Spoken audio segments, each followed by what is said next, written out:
Welcome to this session of the Psychic and Intuitive Ability Summit. I'm Joy Taylor, your co-host, and my guest for this session is Lisa Jones.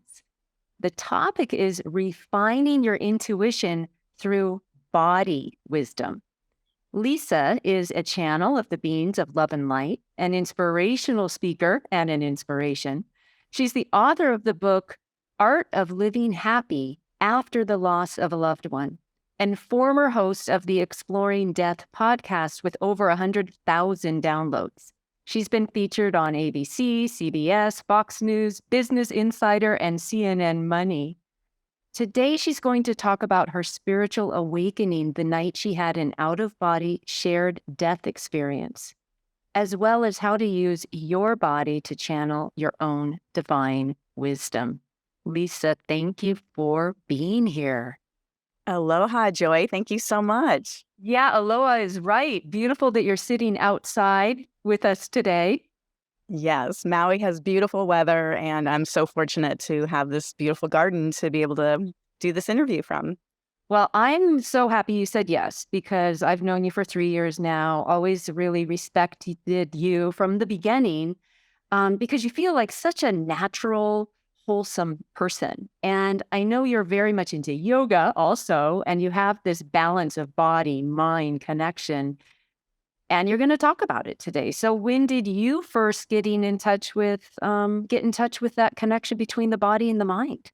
Thank you for asking that, Joy. I had severe back pain for many years, actually almost 7 years. And then one day I saw an ABC special, and they were talking about this book called Mind Over Back Pain. And it just spoke to me when I saw this little thing on television that they were talking about. And I went and got the book, and it's by Dr. John Sarno, who is a medical professional at the New York University Hospital. So he had credibility. I was very much, I'd almost call myself a hypochondriac back then, because anytime there was a problem, I'd run to the doctor and ask for a pill and want to have an immediate fix. But this back pain was just elusive. And so when I got this book, it absolutely changed my life. And it was all about the fact that really back pain is much more a symptom of how you handle your stress.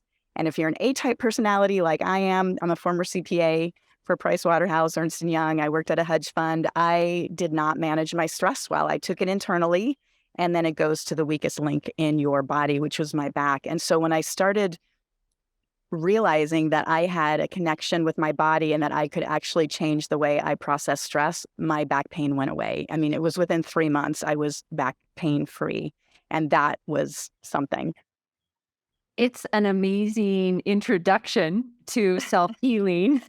Yes. and managing stress sometimes is like the gateway to like beginning to understand energy in general. So, okay, this is what I love about you. You do have that background, more corporate, right?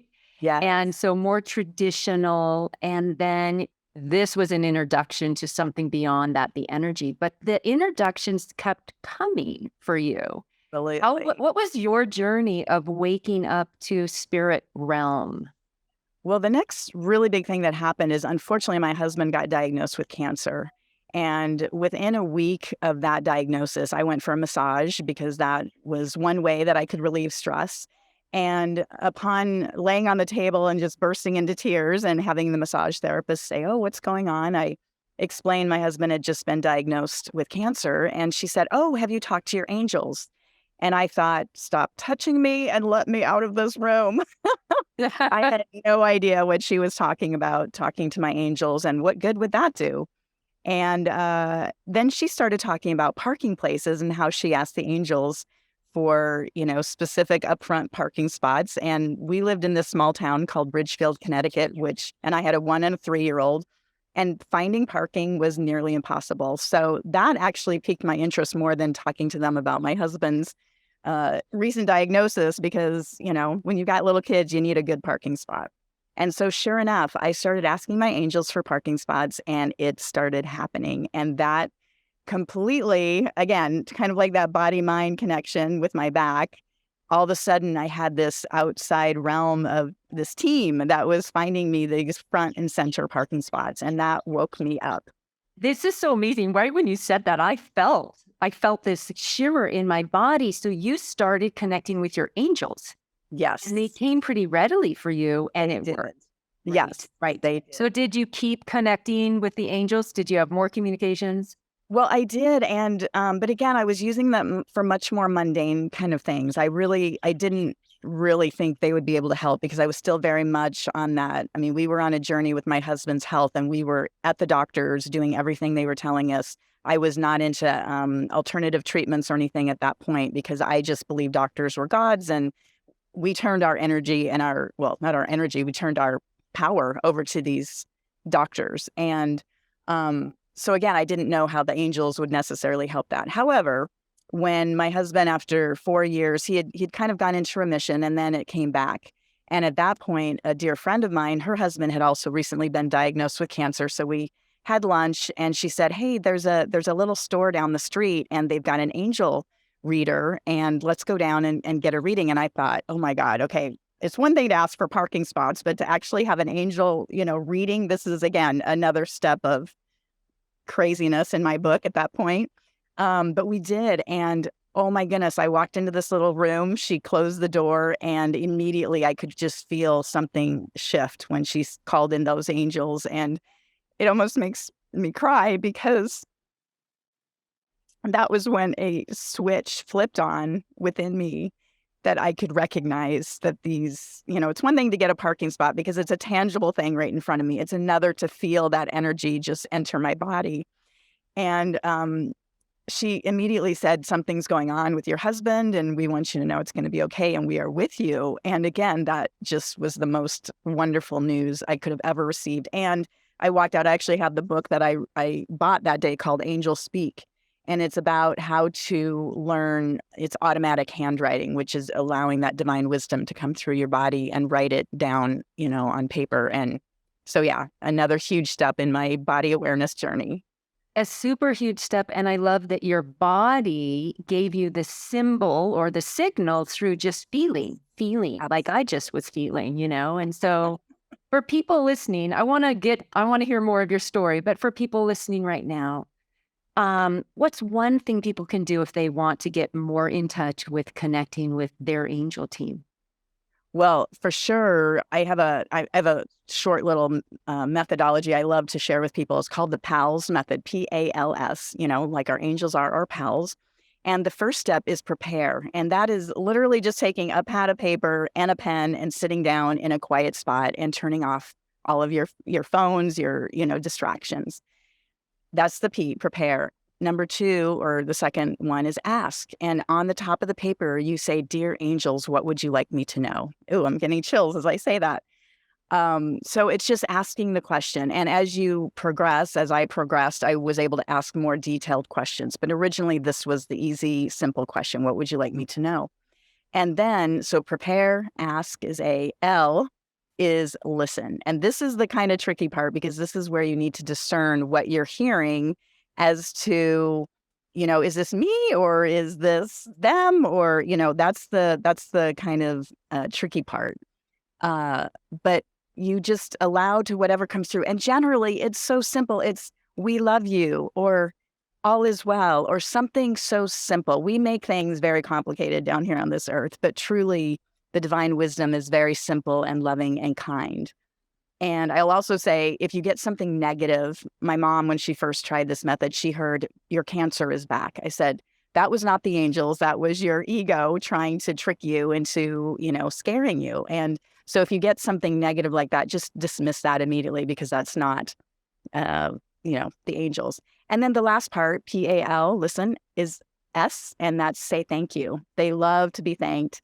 The angels are here for us all the time. They want to help us. We need to ask them for their help, and we need to say thank you because that keeps the energy rolling forward.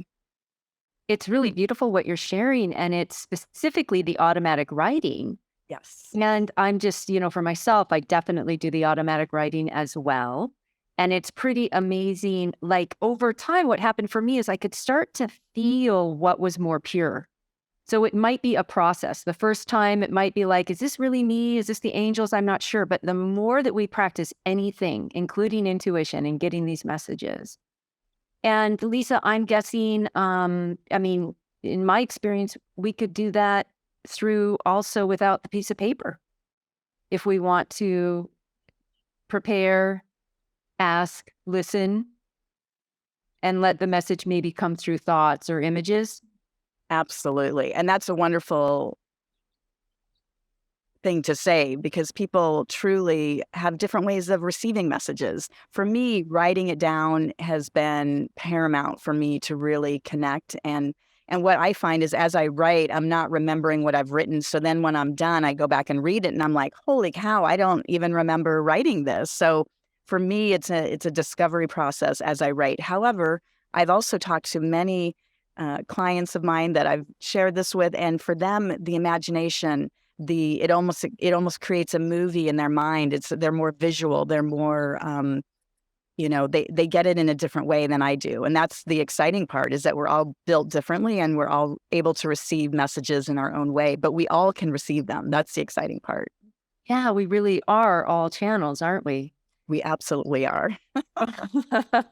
It could come through the voice, which I always recommend people hit play on their voice on their phone and just let the messages come through. So I've read your book, Art of Living Happy, and so I know that there's so many things you could talk about, and I want to touch on a few things. So let's talk about channeling for a second, just because you also do channel, and then let's get to the story of the shared death experience because I know that's really profound. Um, when did you first start actually channeling the beings of love and light? How did that come to be? And how might other people open up to be more clear channels?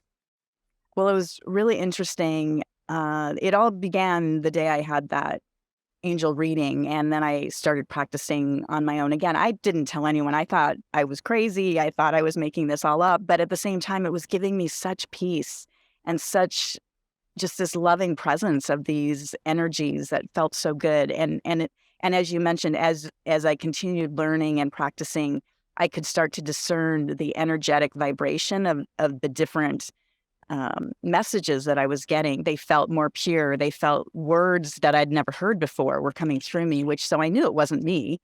And so as that progressed, it was all about the writing. It wasn't. I never really started until I had a friend from London, and she had been asking me some questions, and I would type them out because, of course, we were across the ocean from one another. However, she came to visit me.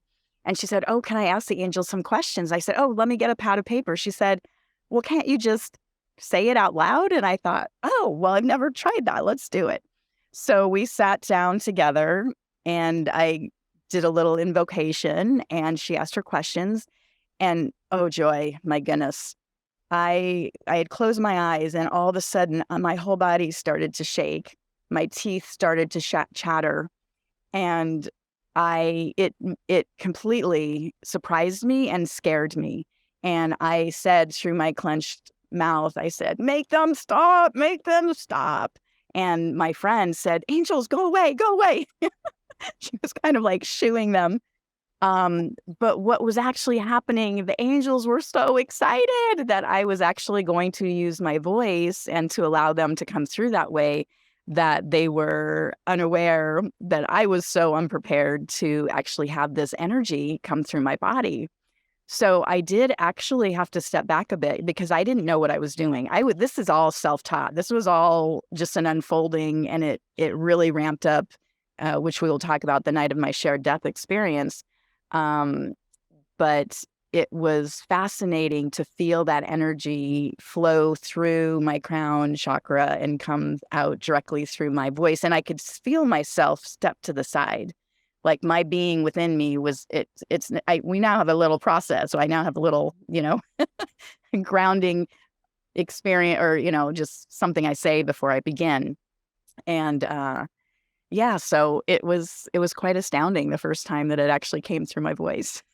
Well, and I was gonna ask, your invocation and your preparing now, not Yes. back then. No, right. Now, what is it that you do to ground, to protect, and to Yeah. prepare yourself to be a conduit of these beings of love and light, these angel messages? Well, number one, I always call on Archangel Michael. He is my protector, and I've always said that I don't dance in the realm of darkness. I know many people get scared about opening their channel or opening into this dark area. And I know I'm not saying there isn't a dark side. I know there is, but I like to play on the light side. And so that's what my intention always is before I start. And so I call in Archangel Michael to protect me. I call on other archangels to stand to my right, to my left, in front of me. I call on my spirit or animal spirits to above and below me. And then I do have a beautiful stream of sunshine come down through the top of my head, all the way through my body to just purify and bring through that divine, energy all the way down to my feet. And then I ground using cords that go down to the center of the earth, wrap around the very core, and then send me back up that grounded, solid energy to keep me here on planet Earth. The first 3 years I was doing this, I was outside of my body walking around, and it was a very uncomfortable experience because I had no idea what had happened. It was almost like my spirit had shifted and couldn't quite get back into my body. But after I worked, um, with some different people and working about grounding and how important that is, because we're truly bringing energy from the spirit world and we're creating it into physicality here on planet Earth. And so you really have to be grounded to bring that down. It's a super good point. It's important that we're talking about, because we are talking about intuition and body wisdom today. And Yes. part of the wisdom is staying in the body. That's right. Absolutely. But Without let's that, we don't have the physicality to bring it through. Right. We need to have this healthy vessel. Yes. But you also said, and you got out of your own way. So Yes. there is an element of leaving. Is it leaving the mental capacity for you? Or when you say you get out of the way to let the messages come through, unpack that a little. Great question. It's been something I've learned over time, trial and error. That first time that I called them in and tried to speak, it almost felt like the energy from the angels and my own energy were just like clashing because they were trying. It was like we were on the same, what I'm seeing is a highway, and it was just all these cars just, there was. So I almost have to imagine having two different openings within me, and one is for me and one is for them to come through, but I have to step to the side almost, um like the side of the highway. I need to just step to the side so this energy can flow freely through me. And it's, again, trial and error, and everybody's different, but that's how it works for me. Yeah, and that's when you're actually channeling, but you also do have intuitive hits when you're talking to people, when you're working with your clients, and do those come more as just like messages or flashes and then you relay them? Yes, it's an interesting thing, and in fact, I've had some kind of crazy events happen around sharing knowings that I don't even know they're knowings. I mean, for example, when I was invited to be on Star 99.9 as the Monday morning medium, which was so much fun with Anna and Raven. Anna was very much a believer in what I was doing, and then Raven was the skeptic, and then we'd have people call in, and it was so much fun. But when I first met Raven, he's like, "So how does this work?" This was off air, obviously, before we started. I said, "I don't know. It's not like I just say, so what's going on with your mom's heart? She should really get that checked out because," and he's like, "My mom's at the cardiologist right now. Why did you just say that?" I said, "Oh, wow. I have no idea." So I certainly was not, I didn't ground myself and call in the angels and do all of that. It just, these knowings just burst out. And now in retrospect, that's happened my entire life. And I didn't even know that until, I've been doing more study of how this works for me. And, now I can look back and say, wow, this has really been a lifelong experience, but I just didn't know it. Well, and I hope everyone listening is also realizing, oh yeah, that happens for me. It's happening for me, and invite it to happen more because it Yes. really is, it is prepare. That's in your right. life and ask. And so setting the intention to be a vessel of these spontaneous, beautiful messages for each other. It's such a powerful thing. It is. And Yeah. can I just add to that? It's a really important if you're wanting to cultivate this practice, to write it down because you forget. And then, it just these things happen and then you forget. But if you keep a little journal, which is what I started doing, it's amazing how you look back and you're like, oh my goodness, this is happening so much more often than I realized. I mean, even for example, like when you get a phone call and you just think, oh, I think it's so and so. I mean, you can play with that. You can practice these things that don't have an impact really one way or the other, but you can just play with your intuition and to see how well it's coming along. It's a great way to cultivate that. Absolutely. And don't let your mind get in the way and talk you out of it. Just give it That's a right. try. Exactly. Okay, so let's get to this real game changer for you. And that was you talked about your husband had cancer and he did pass. He did. And you Did. talk about it in your book. And if you could share what happened that night and as we're listening to this, I think there's such a great opportunity to find peace about death as we hear this story. But yeah, Absolutely. Lisa, share this beautiful story with us. Thank you, Joy, for asking me about this life-changing event that happened for me. And as I mentioned, my husband did have cancer and was sick for 7 years. And actually, on the day that he ended up passing, it was actually quite sudden in that he had been very mobile and communicative. I mean, he wasn't in any way really impaired. But that morning of that he died, he woke up completely incoherent and unable to really speak. And at that moment, I just thought, oh my gosh, this is what's going to happen. I called hospice and they came over to evaluate him. And they said, he actually looks really good. It's probably going to be at least 2 to 6 weeks before he passes. And I thought, oh dear, this is just almost unbearable. So that night, my children had gone to their grandmother's house that lived in town. His best friend and brother had arrived. So this was the first time I was not alone with him during this illness of 7 years. I really had no support. I did from my mom. She would come out once a month, but from his family, I really didn't. But they arrived that day. His brother and his best friend flew in from Portland. We were in Connecticut. And so I had kissed him goodnight and went to sleep in my daughter's room. And then the two men were going to attend to him that night. And as I was getting ready to close my eyes, I journaled and I just said, dear angels, we're at the end game. I don't, please help us. God help us. I don't know what's next, but I'm really scared. And at this point, I was a very strong religious person. I believed my husband was going to go to hell because he was not baptized. And it terrified me. And I begged him and he refused. And so this is where we were. So I put my journal down, I laid my head down and fell asleep. And the next thing I know is that I would say, taken out of my body with two angels side by side, and I was taken to the other side.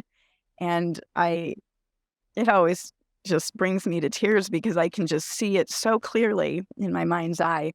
We arrived in this beautiful field of just epic green grass, and it was a rolling hill, and there was a walkway that was gold filled, and we walked toward a huge, beautiful castle.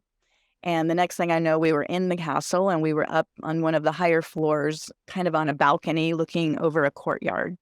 And down below were hundreds of spirits. I can't quite describe what they looked like. They weren't people, but I could tell they were just beautiful, loving spirits. And there was a beautiful announcement that was going. There were choirs singing, flags flying, and it said, "The Grand Mr. Ian Sharp is about to arrive." And this, of course, was my husband's name. And all of the spirits down below were, "He's here, he's coming, he's coming." They were so excited. And just at that moment, a giant door began to open. All of the spirits at the same moment turned as the door opened. And just as he stepped his front foot through, and everyone cheered. Lisa, wake up, wake up. Ian just took his last breath. It was as though a trap door opened.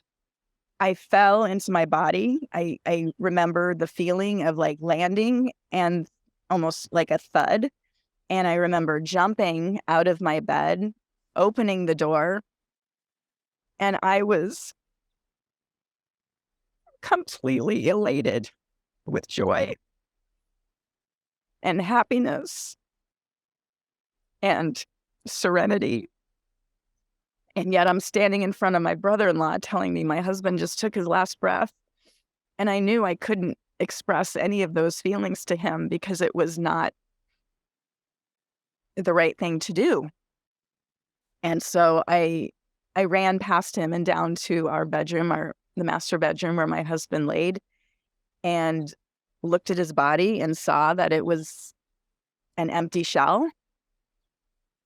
And again, this feeling of knowing that he was in a better place completely enraptured my heart. And I was so happy that he was out of his misery. So that is called a shared death experience, which I had no idea what it was when I experienced it. That was the beginning. That was the first part of that evening of that happening. I went downstairs. His best friend was there, and things transpired. But that morning, I had to go and tell my children, which I was, again, it was shocking because we thought it was going to be 2 to 6 more weeks.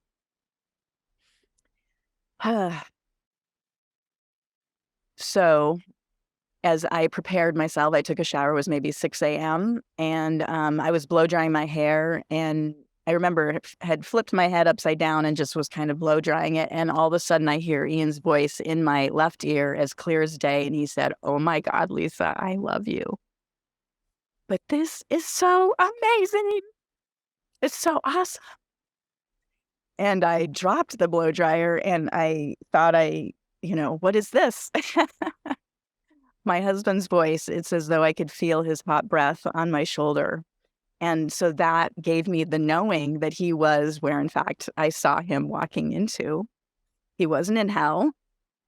My complete belief system shattered that day. And I was on a brand new journey. And I've continued that now for nearly 19 years. And it completely, again, being a former CPA and accountant,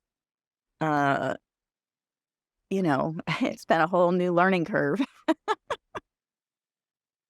It's profound. What a blessing, what a blessing to actually have that experience, to feel that elation and to bring that into the next third dimensional steps of talking to kids and going through, the human part of losing your husband. Is that what started your journey to be a medium and to help other people connect with the people they've lost on the other side? Was that the beginning of that phase of your work? Absolutely. Well, originally, first, I just want to say about the death transition with people, and that what I've discovered is that it's not an end. It is an ending. It's an ending of the physical relationship you have with a person, but it's the beginning of a very rich and in tune relationship with your beloved on the other side. So I have a heavenly husband that is looking out for me like you would not believe. And in fact, let me just share real quickly. I recently needed to find a new place to live on Maui.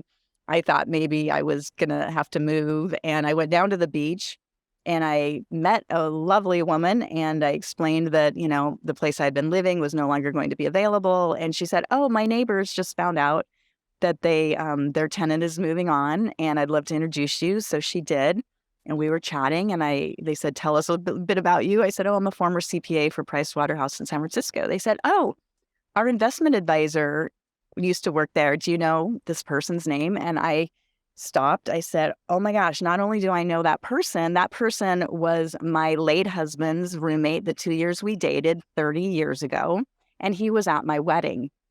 And we just all looked at one another and they said, "Okay, the place is yours." And I don't know. It just astounds me. But this is the kinds of things that happens, I believe, if you're connected with your beloveds on the other side. And so he had a part to play in for helping sure. you find a home, and who knows how many times he's got a part Oh, to play, right? absolutely. And I have so many more stories. Specifically, he'll say to me, like, have our child do this or that. And then something amazing happens. In fact, he told my son to make sure he went to the national championship for his football team. And he's like, I'm going to help them win. And I'm like, okay, sure. And they were the underdogs. My son didn't want to go because he didn't want to be there when they lost, but they won. And they won 44-16. And my husband was 44 years old when he died, and he happened to die on 2/22. So I'm like, holy cow. I mean, 44 is such a number for us that I thought, I think he kind of did something. Like,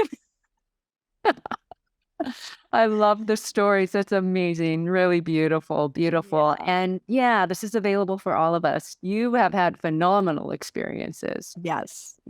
yes. And that was when I came back, I really truly believe I was given the gift of to shine light on death for people so that, yes, there's tremendous grief. And I'm not wanting to take that away for people. We all need to grieve in our own way. However, there's this amazing additional way that if people are open, that they can continue having a relationship with their beloveds on the other side. My mom's there, my dog's there, and I have this amazing relationship with these people on the other side. So to me, death is just such a celebration, and I'm excited when people transition. Again, that's not the most PC thing to say, but when you live in the realm that I do, it's very exciting for them to go on. So when you work with other people to connect as a medium, Yes. most of the time you then receive some kind of a message from the one that they left. Well, that's the tricky part. I can never guarantee who's going to come through. Generally, they do. However, I always say I do guarantee you'll get a message and it will be exactly what you need in this moment. And so sometimes, there is so much grief around loss that sometimes it's almost like I feel like I'm reading their heart in many ways, the energy, and sometimes their heart is so closed off and so scared uh, of the unknown and what's going to happen that it makes it difficult for me to pierce through that and to bring through what it is they desire. So I don't know. I mean, I've done stage shows, and I mean, people, that kind of desperate energy of just wanting and like demanding, and they want these specific, like, I need to know, they're supposed to tell me exactly this. It doesn't work that way, at least not for me. It's much more of an energy feeling that comes through, and not to say, I mean, I get very specific information, but sometimes I feel the pressure from the person receiving, and they need specific answers, and then that makes it very uncomfortable and difficult for me to perform in that way. So Well, it's it is much more kind of about it's having an open heart. yeah, okay, having an open heart, which is something for all of us to remember, right? And then when there's a desperate feeling, that doesn't mix so well with receiving messages, right? Or that needing to control the direction of the message. That's not often what intuition wants to do. That's exactly right. I love that you mentioned that, because I think truly intuition is letting go and letting the magic reveal itself. It's when we are so desperately holding on to, an outcome, that's when it's kind of like sand through our fingers. It's difficult to grasp the desired outcome. But if we're just holding our hands open and just saying, well, I'm open to receive for my highest and greatest good, whatever comes through, it's amazing. And that's part of the prepare of PAL. That's right. That's Yeah. right. Yes. Just being open to receive. And then, and so prepare, ask, and listen. And then listening with an open heart, and not, like, I have to know the answer to this, because many times you get an answer which leads you in a different direction, which is, it's wanted you to do that all along. And for example, my guides kept telling me, you need to quit the hedge fund. You need to quit the hedge fund. And I was making great money. And I'm like, what? You need to go do your work and all of this. And so when I finally quit, 6 months later, my company was infiltrated with the FBI, people were questioned about certain things that were going on. I didn't know anything about it. So there was no reason, that anything would have bad happened other than just the headache of having to deal with that. And and they were like, well, we couldn't tell you this, but this is why we kept insisting that it was time to go. So yeah, sometimes you just gotta, with blind trust, take the leap and see what happens next. So basically, you got the message to leave the job in advance to save you all of that stress. And you Yes. trusted it and you followed it in the face of not making that money. That is Yes. so important for people to remember, right? Because when we get the intuitive knowledge, while it's always a beautiful blessing, sometimes we have to disappoint people. If we might need to face a fear, it might disrupt our lives. And let's shift gears towards the end here. We're coming towards our close, but Okay, great. And can I just say one more thing? Because guess what happened after I quit? I ended up sponsoring Gabriella Bernstein at the Ridgefield Playhouse, and I just did my little card readings for free in the lobby. I was offered my first stage show for doing that, and so that's when I mean, again, that was not at all my thought or my intention of going there. But if I hadn't quit the hedge fund and then had this opportunity to sponsor, Gabrielle. And then I was offered my first stage show. So that was kind of the beginning of how it all unfolded for me to be in the public eye. and what I love about that story too is it is so often one step at a time. And we don't get the whole plan, but we take That's one right. step, which leads us to the next. The angels, the guides, our divine spirit is at play. Yes.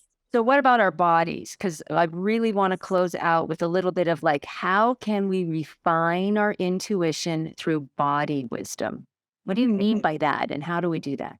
Well, I love it. And body wisdom, for example, the automatic handwriting, that's using your vessel to write, use your hand writing. That's why I enjoy it so much, because it's actually allowing your vessel, your body to divine this message right to your paper. So that's one way of doing it. Another way is example, again, that book, Mind Over Back Pain. If you're having any pain in your body, that book is so helpful to understand that it's not necessarily, I mean, he's not saying you don't have pain. You have pain. But how about addressing it not through pain management, but through your thoughts and feelings about what's happening in your life and stress management? So that's another way of body feeling. Another one, which I absolutely love, is using a pendulum, which is, it can be any kind of dangly thing that, and again, this takes practice. But for me, I say, show me a yes. And it goes clockwise, and I'll say, show me a no, and it goes counterclockwise. And so for me, this works really well as long as I'm not really invested in whatever it is I'm trying to figure out. Like if I'm trying to figure out like what's a great, supplement or something, or should I get this or that, it works really well. If it's about like, should I don't know, move or it gets to me a little more because I feel like my body kind of cramps up for lack of a better word, but I have more of attachment to what I want it to say. So I'm not as 100%. I think you use a pendulum too. I happen to have a pendulum here myself, and Awesome. absolutely really good for simple yes and no's. Yes. Picking a topic for a class I'm teaching, or, is now the best time to go? Is it better to go this afternoon? Okay, I'll run my errand this afternoon. But yeah, we want to be very mindful and careful when we're making big life choices that we go Absolutely. through our discernment process. Right. Yeah. And I also find when I use that yes, no with other people, I get much more clear answers. And I love hearing back from my clients that are like, oh my God, it's exactly what you said. We moved to California because I said, it was yes, no. And I said yes. And then sure enough, they did. So, it's things like that. Like it's easier if you do it for someone else. I mean, you get more clear messages. Um, and then, Which goes back to what you were just saying is if you don't have that desired outcome, yes, right. yeah, then you don't have that attachment. So Lisa, we are coming to our time, and I love your book. So I'm going to recommend people get your book, Right. Art of Living Happy After There it is, like, after the loss of a loved one. It's a fun story. If you enjoyed this time with Lisa, there's so many more stories. I including you locked in a locker room, but I'm not going to, that's a spoiler alert. I'm not going to tell anyone anyway. Yeah, that was my first connection talking directly to God. That was wild. Yeah, I was 6 years old. So, How can people learn more about you? Your website is. yes, my website is beingofloveandlight.com. And people can email me at lisa@beingofloveandlight.com. Awesome, Lisa. And just to kind of close it out, people who are interested in becoming more intuitive, in doing automatic writing and listening to the wisdom of their body, what would you like to share with everyone as we end our time together? Well, I think first and foremost, it's the desire of wanting to do that. And I always like to say it's like playing the piano. Some people are born and they could just sit down and just start playing, beautiful music. My brother's one of those. I'm like, how are you doing that? And other people, like me, I need to take lessons and to practice. And, then you start to play. And so I feel like intuition is very much the same way. Many of us have kind of an innate sense. Like I said, when I was a child, I was telling these truths and I didn't even know it. I call myself a truth teller because it just comes out of me. And only later I find out that it's the truth. But it's something that we all have and we're all able to tap into it. It's just really more about wanting the desire and then practicing and seeing that you get results and that, feeds the fuel to continue down that path. Thank you, Lisa. Thank you, thank you, thank you. Thank you so much. Mahalo. Oh, yes, mahalo and aloha. And again, thank you. This has been amazing. Beautiful stories and so much wisdom in this conversation. So I hope everyone enjoyed this conversation. Thank you for joining us in the Psychic and Intuitive Abilities Summit. We'll see you next time.